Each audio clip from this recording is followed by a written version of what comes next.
전능하신 하나님 아버지 감사합니다. 하나님, 이 시간 우리의 마음을 다하여 주님께 찬양과 영광을 올려드립니다. 이 시간 우리와 함께하여 주시고 주님, 우리에게 말씀하옵소서.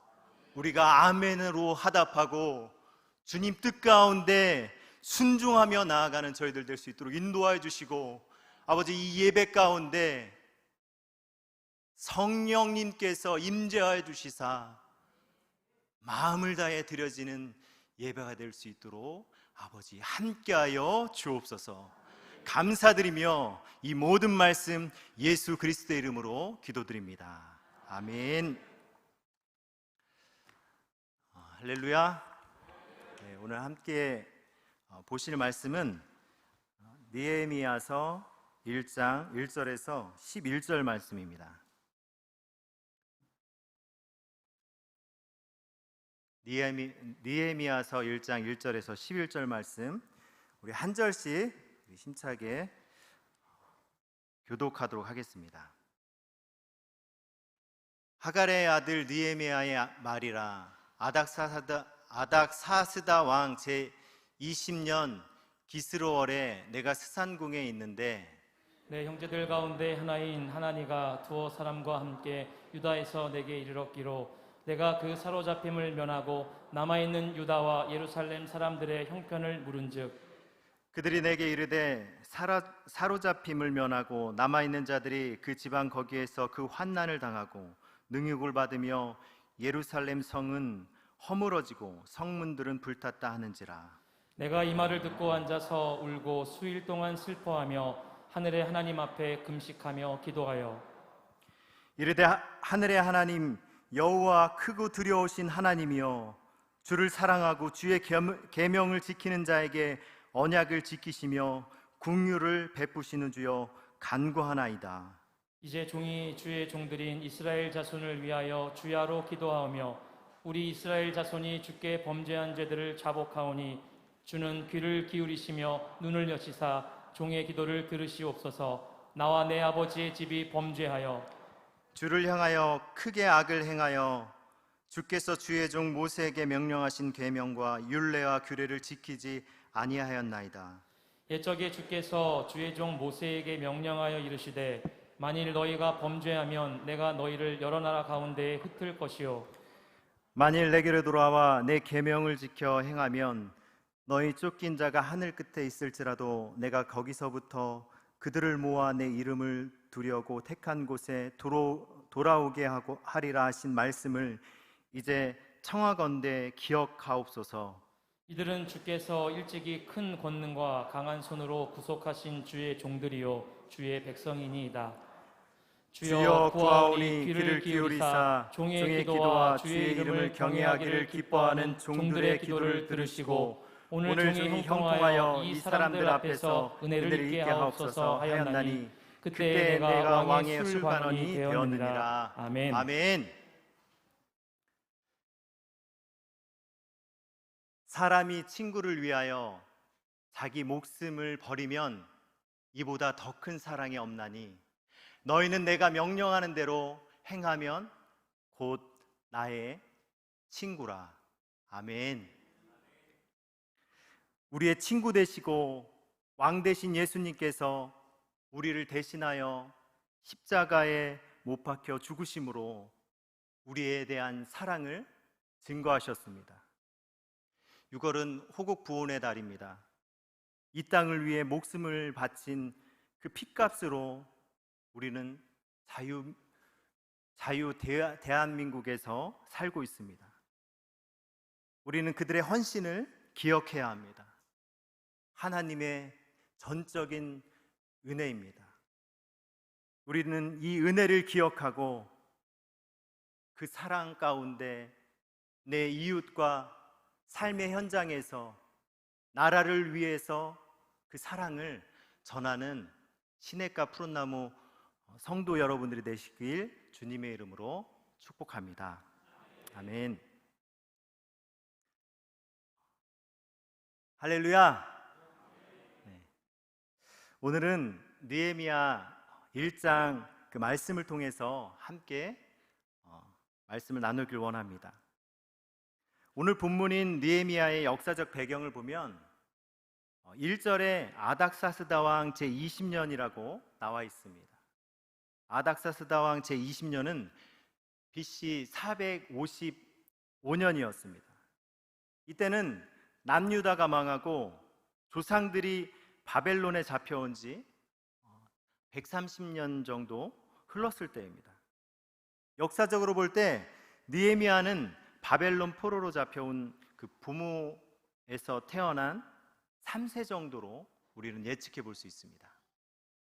다시 말해 느헤미야는 이스라엘 땅을 한 번도 밟아본 적이 없는 인물이었습니다. 본문 1절을 다시 보시면 내가 수산궁에 있는데 라고 이렇게 말씀하고 있습니다. 그는 그 당시 세계 최강국이었던 그 바사의 궁에서 일하는 고위 공직자였습니다. 지금으로 말하면 백악관, 미국에 있는 그 백악관에서 이민 3세가 일하는 것과 비슷할 것입니다. 어느 날 형제인 하나니에게 고향 소식을 듣게 됩니다. 우리 3절을 한번 보도록 하겠습니다. 3절을 보시면 그들이 내게 이르되 사로잡힘을 면하고 남아있는 자들이 그 지방 거기에서 그 환난을 당하고 능욕을 받으며 예루살렘 성은 허물어지고 성문들은 불탔다 하는지라, 이렇게 말씀하고 있습니다. 이 말을 듣고 4절에 느헤미야의 반응은 어떻습니까? 4절을 보면 내가 이 말을 듣고 앉아서 울고 수일 동안 슬퍼하며 하늘의 하나님 앞에 금식하며 기도하여 이렇게 말씀하고 있습니다. 느헤미야가 3절에 자신의 그 모국의 소식을 듣고 이렇게 주저앉아 울고 수일 동안 슬퍼하며 하늘의 하나님께 금식하며 기도했습니다. 그는 그 고국에 한 번도 가보지 못한 사람이었습니다. 왜 그가 그 소식을 듣고 금식했을까요? 그렇게 울면서 금식했을까요? 저는 이 말씀을 보면서 느헤미야가 궁금해졌습니다. 모국을 한 번도 가본 적이 없는 그가 그 소식을 듣고 그 비통한 마음으로 눈물을 흘리며 금식기도 합니다. 느헤미야의 그 행적을 보면 그가 정말 자신의 모국과 하나님을 얼마나 사랑했는지를 우리는 알 수 있습니다. 그는 자신의 정체성이 확실한 사람이었습니다. 6절을 보시면 자신의 민족을 위해 기도할 때 눈을 여시사 종의 기도를 들으시옵소서. 그는 왕궁에서 아닥사스다 왕을 모시며 녹을 먹는 사람이었지만 그의 중심에는 하나님을 모시고 살았습니다. 하나님이 느헤미야의 왕이었습니다. 하나님 중심으로 사는 느헤미야에게 조국의 그 성전 재건은 너무나 중요한 문제였습니다. 그 당시 상황과 정황을 생각해 보면 느헤미야는 궁에서 왕의 측근에서 일하는 엄청난 인재였고, 그런 그가 왕궁에서 일하며 누구보다도 많은 정보를 듣고 알고 있었을 것입니다. 타국에 가면 다 애국자가 된다는 말이 있습니다. 그는 분명 자신의 나라에 대한 그 소식을 알려 했고 여러 사람을 통해서 2차 귀환하고 에스라를 통해서 그 성전 재건의 소식도 들었을 것입니다. 그는 성전 재건의 기대가 컸을 것이고 기대감도 컸을 것입니다. 그런데 그렇게 알고 있었는데 하나님을 통해서 들은 소식은 완전히 다른 소식이었습니다. 현실은 적들에 의해 처참하게 공격을 받아 성전 재건도 중단된 상황들을 듣게 됩니다. 느헤미야는 하늘이 무너진 듯한 그런 마음이 들었을 것입니다. 그런 4절에 이 말을 듣고 앉아서 웁니다. 메시지 성경으로 보면 이렇게 표현합니다. 이 말을 듣고서 나는 주저앉아 슬피 울었다. 슬픔에 잠긴 채 며칠 동안 금식하며 하늘의 하나님 앞에 기도했다. 이렇게 표현하고 있습니다. 느헤미야는 하나님을 사랑했고 하나님께서 인도하신 그 자신의 민족을 사랑했습니다. 자신의 동족이 환난당하고 능욕받고 예루살렘 성이 허물어지고 성문들이 불탔다는 소식에 그는 비통함에 빠져 슬픔에 잠겼습니다. 느헤미야는 애통함 가운데 가장 먼저 한 것이 금식하며 하늘의 하나님 앞에 무릎 꿇고 기도했습니다. 우리에게 문제가 있다면 우리는 가장 먼저 하늘의 하나님 앞에 기도해야 할 것입니다. 오늘 아침에 새벽 예배를 마치고 이어서 3040 세미나를 했습니다. 오늘 새벽에 비도 오고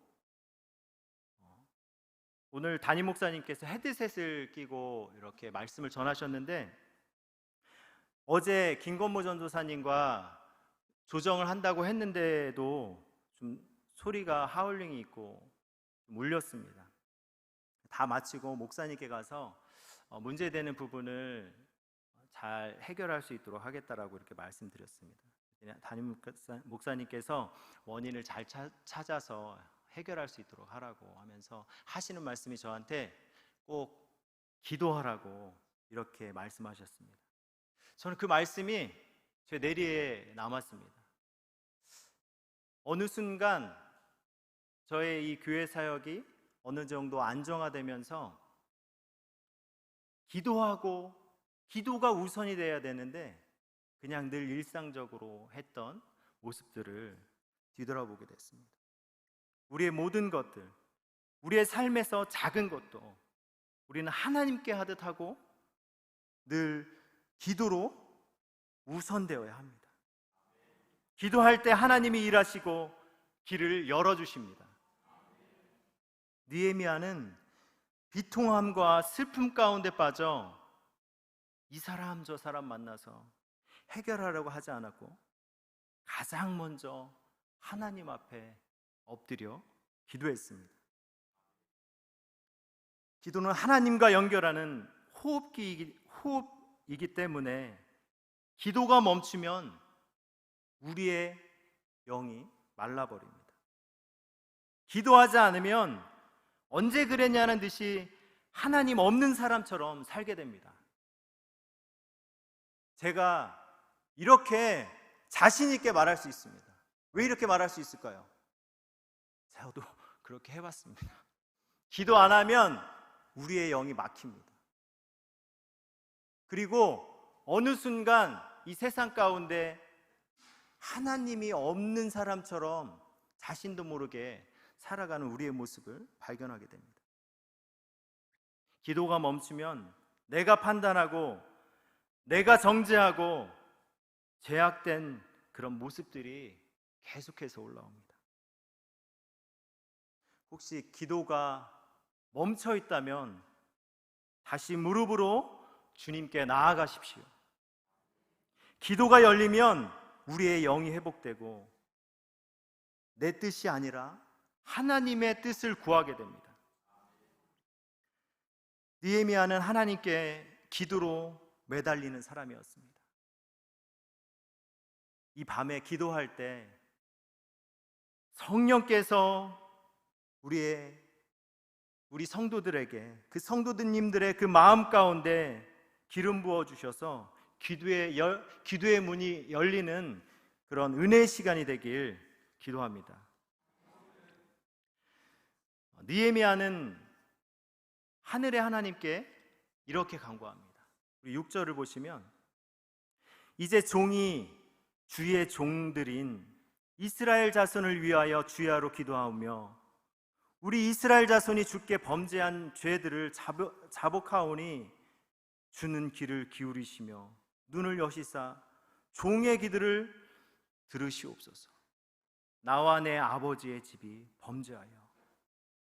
느헤미야는 이스라엘 백성이 하나님 앞에 지은 죄를 자신이 고백합니다. 그리고 이어서 자신과 자신의 집안의 그 하나님 집안에서 지었던 그 죄들을 하나님 앞에 고백하고 회개합니다. 느헤미야의 입장에서는 사실 정말 할 말이 많이 있는 것 같습니다. 솔직히 느헤미야가 그렇게 잘못한 사람입니까? 자신은 그 선주들이 그 하나님 말씀에 순종하지 아니함으로 말미암아서 나라가 망하고 포로로 끌려와서 고향 한 번 가지 못하고 이렇게 타국에서 살고 있는 사람입니다.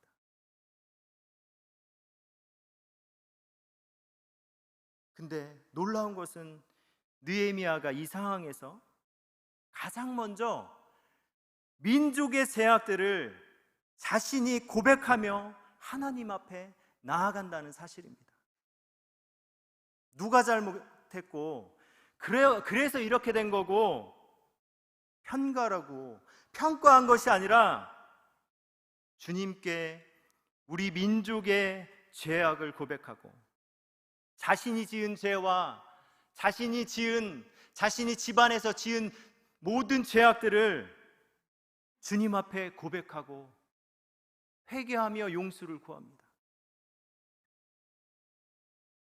느헤미야의 모습을 보면 예수 그리스도의 모습이 떠오릅니다. 누가복음 23장 24절을 우리 다 함께 한 목소리로 읽어보도록 하겠습니다. 시작. 예수께서 이르시되 아버지 저들을 사하여 주옵소서 자기들이 하는 것을 알지 못함이니이다 하시더라. 그들이 그의 옷을 나눠 제비 뽑을세. 아멘. 왕으로 오신 분이 십자가에 못 박혀 죽어가는 상황에서 예수님께서 하신 말씀이에요. 아버지 저들을 사하여 주옵소서 자기들이 하는 것을 알지 못함이니이다. 우리의 죄악 때문에 예수님이 십자가에 못 박혀 그 죽어가시는 그때에 저들을 위해서 우리를 위해서 기도하십니다. 저들의 죄를 사해달라고 이렇게 기도하십니다. 우리는 상황과 사람을 탓하기 전에 사랑의 마음으로 그들을 품고 기도해야 합니다. 왜 그렇게 해야 할까요? 우리가 바로 그 십자가의 사랑을 받은 사람들이기 때문입니다. 우리의 이웃이 죄악 가운데 빠져 있고 우리 민족이 죄악 가운데 계속해서 빠져들고 있는데 누가 이들을 위해서 기도해야 합니까? 바로 하나님의 사랑을 받은 우리들이 먼저 민족의 죄악을 고백하고 나의 죄를 주님 앞에 고백하며 회개할 때 하나님은 우리를 통해서 일하십니다. 우리는 더 이상 문제를 탓하거나 누구의 잘못으로 돌리지 말고 한국교회와 대한민국을 위해 우리 민족이 지었던 그 죄악들을 주님 앞에 고백하고 나 자신의 죄악을 주님 앞에 고백하며 회개하며 나아가야 합니다. 느헤미야는 민족과 자신의 그 죄를 먼저 고백하고 이어서 이렇게 기도합니다. 7절, 8절, 9절을 연속해서 보도록 하겠습니다. 우리 함께 한 목소리로 읽어보도록 하겠습니다. 시작. 주를 향하여 크게 악을 행하여 주께서 주의 종 모세에게 명령하신 계명과 율례와 규례를 지키지 아니하였나이다.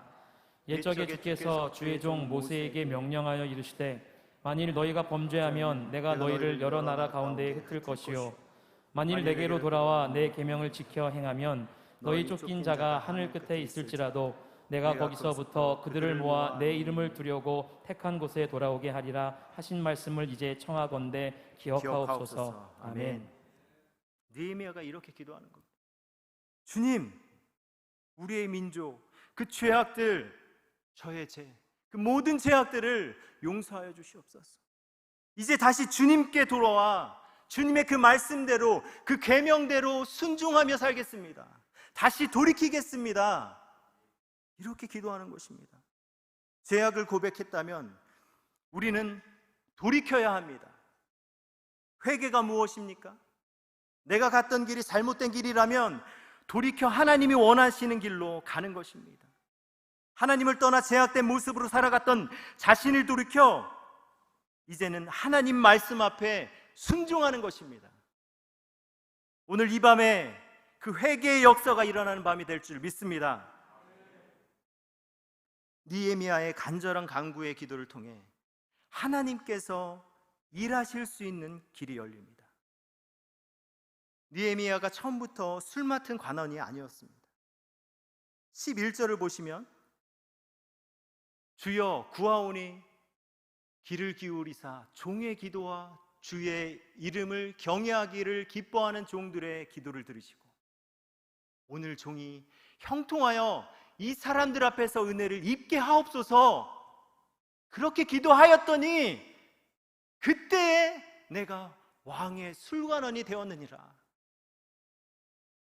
느헤미야가 무릎 꿇고 주님 앞에 자신의 그 죄악들, 민족의 죄악들을 회개할 때, 그렇게 엎드려질 때 하나님께서 길을 열어주십니다. 이 술관원장이 됨으로 말미암아 그가 예루살렘에 다시 갈 수 있었습니다.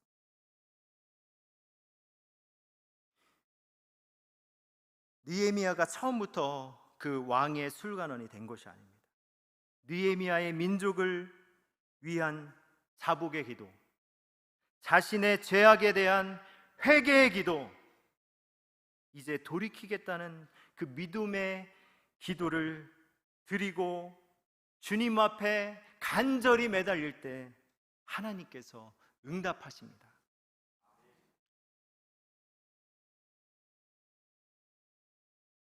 기도를 통해서 하나님의 역사가 일어납니다. 하나님은 여러분들의 기도를 통해서 일하시길 원하십니다. 6월은 호국보훈의 달입니다. 우리나라의 그 근대 역사를 볼 때 가장 어려운 시기마다 믿음의 사람들이 움직였습니다. 오늘 또 담임 목사님 말씀을 하는데요, 오늘 3040 세미나 때 담임 목사님께서 말씀하셨습니다. 독립선언 33인 중에 16명이 기독교인이었습니다.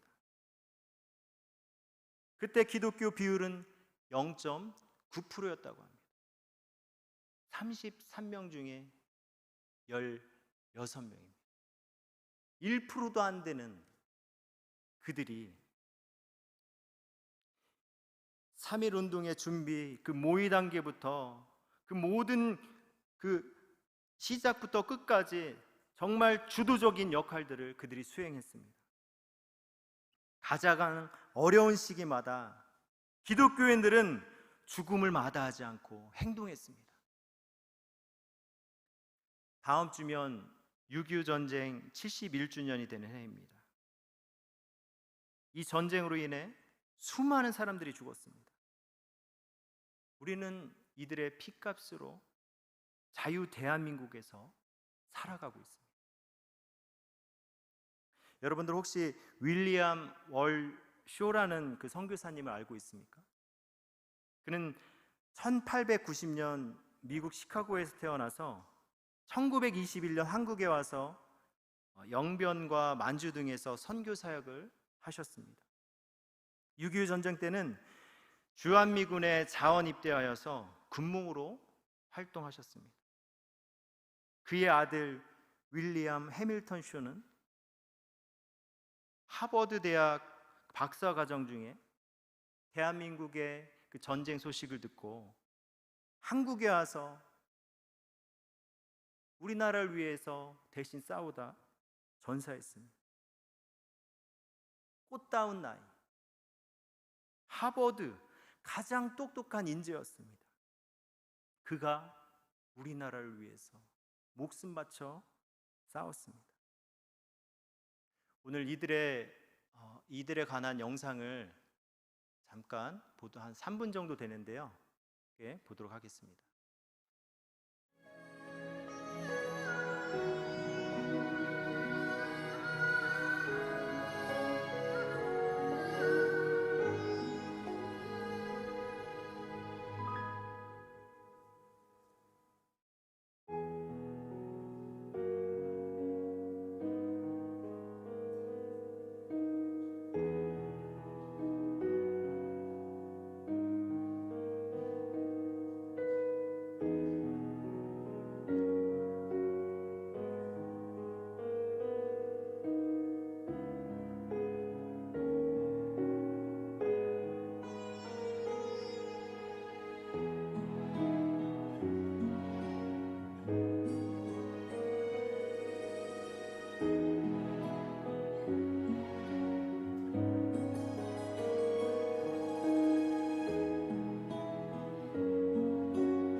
아버지 윌리엄 얼쇼, 아들 윌리엄 해밀턴 쇼, 그 부자는 모두 합정동 양화진 외국인 선교사 묘원에 묻혀 있습니다. 또 영상에 나왔던 그 러셀 블레이즈델 그 군중 목사, 그리고 딘 헬스 대령, 이들은 명령 불복종하고 공군 수송기로 1069명의 어린이들을 제주도로 이송했습니다. 6.25 전쟁 당시 140명의 군종 성직자들이 대한민국의 평화를 위해 싸웠습니다. 그중 13명의 군종 성직자는 고국으로 돌아가지 못하고 죽게 되었습니다. 6.25 전쟁 당시 우리나라를 돕기 위해서 16국이 참전해 3만 7천여 명이 전사했습니다. 최빈국, 처참한 대한민국에 와서 젊은 영혼들이 이 땅에 목숨을 바쳐 싸웠습니다. 6.25 전쟁 당시 1950년대 기독교 신자 비율이 3% 정도 됐습니다. 그때 군종제도가 창설되었고 군중 장교들을 통해서 군선교 사역이 시작되었습니다. 이 일들은 결코 우연이 아닙니다. 하나님께서 우리나라를 사랑하시고 보호하시고 함께 하십니다. 주님의 은혜입니다. 우리는 이 주님의 은혜를 기억해야 합니다. 이제 말씀을 마무리하려 합니다. 요한복음 15장 13절에서 14절. 사람이 친구를 위하여 자기 목숨을 버리면 이보다 더 큰 사랑이 없나니 너희는 내가 명하는 대로 행하면 곧 나의 친구라. 수많은 젊은이들이 자유 대한민국을 위해 숭고한 목숨을 바쳤습니다. 저는 20대 후반에 6년간 군선교 단체에서 사역을 했습니다. 그때 군중병과 행사가 있어서 군중 목사 일기 목사님을 만나 뵐 수 있었습니다. 그 당시 한 13년 전이었던 것 같은데요. 그 당시 일기 그 군중 목사님 나이가 92세셨습니다. 그 어른께 제가 이렇게 질문했습니다. 목사님, 그 6.25 당시에 정말 두렵지 않으셨습니까? 목사님께서 전혀 그렇지 않았다. 그런 거 없다. 당연히 할 것을 했다라고 이렇게 말씀하셨습니다. 또한 17살의 학도병으로 나라를 위해 싸우신 장로님을 만나 뵌 적도 있습니다. 저는 그분에게도 똑같이 여쭤봤습니다. 장로님, 그 어린 나이에 총 들고 싸울 때 두렵지 않으셨습니까? 근데 장로님께서 공산당이 쳐들어오는데 싸우러 가는 게 당연한 것 아니냐라고 말씀하셨습니다. 우리의 선조들은 우리나라를 위해 싸우는 것이 너무나 당연했습니다. 내가 아닌 우리가 먼저였어요. 나보다 민족을 먼저 생각했습니다. 그 가운데 하나님께서 그들을 통해서 역사하셨습니다. 그런데 지금 우리의 모습을 보십시오. 역사의식도 희미해졌고 우리의 민족에 아픔이 있어도 너무나 냉랭합니다. 아, 그런 일이 있었구나. 무감각해졌습니다. 우리는 눈물을 잊어버렸고 애통함을 잊어버렸습니다. 우리는 다시 그 느헤미야가 기도했던 그 기도처럼 다시 깨어나야 합니다. 우리의 마음이 굳어진 이 10년 가운데 주님의 사랑의 단비가 필요합니다. 내 옆에 형제가 아파할 때 아파하고 이 나라가 믿음의 길로 가지 않을 때 애통하는 마음으로 이 나라를 위해서 무릎 꿇고 기도해야 합니다. 우리는 다음 세대들에게도 이 역사를 가르치고 이들의 마음의 중심에 하나님만이 만왕의 왕임을 믿고 나아갈 수 있도록 세워가야 합니다. 느헤미야를 보십시오. 그는 본국에 가지도 않았던 사람입니다. 그럼에도 불구하고 그의 중심에는 하나님이 있었습니다. 그리고 자신의 그 본국을 사랑했습니다. 우리 다음 세대들에게 이렇게 가르쳐야 됩니다. 이 대한민국의 아픔의 역사들을 정확하게 알려줘야 되고 그 역사를 통해서 믿음의 눈으로 분별할 수 있도록 믿음을 세워가야 합니다. 느헤미야가 자신의 민족의 죄악을 자신의 입술로 고백하고 자신의 죄를 회개했습니다. 우리가 먼저 우리 민족의 그 죄악을 자복하고 우리 죄를 주님께 고백하고 나아갈 때 하나님은 우리를 통해서 역사하시고 일하십니다. 하나님은 여전히 그런 사람들을 찾고 계십니다. 무릎 꿇고 하나님께 기도하며 나아가는, 민족을 위해 기도하는 사람들이 시냇가 푸른나무 교회 성도님들이 되시길 기도합니다. 우리 시냇가 푸른나무 교회 온 성도님들이 주님의 그 사랑의 마음으로 내 이웃을 품고 나라를 품고 다음 세대들을 세워가는 여러분들이 되시길 주님의 이름으로 축복합니다. 시간 우리 찬양 한 곡 하도록 하겠습니다.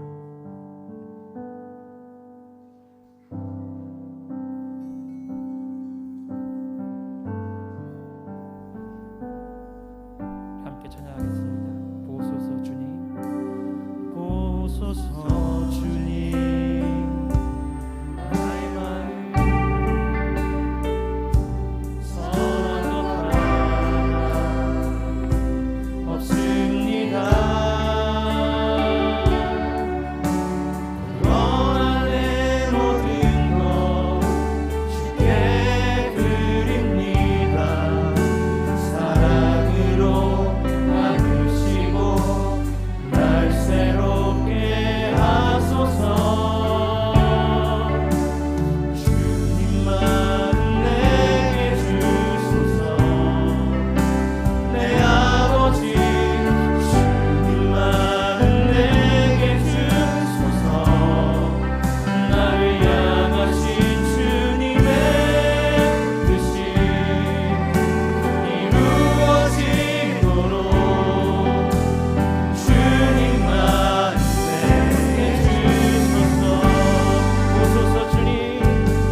선한 것 하나 없습니다.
말씀을 기억하며 기도하길 원합니다.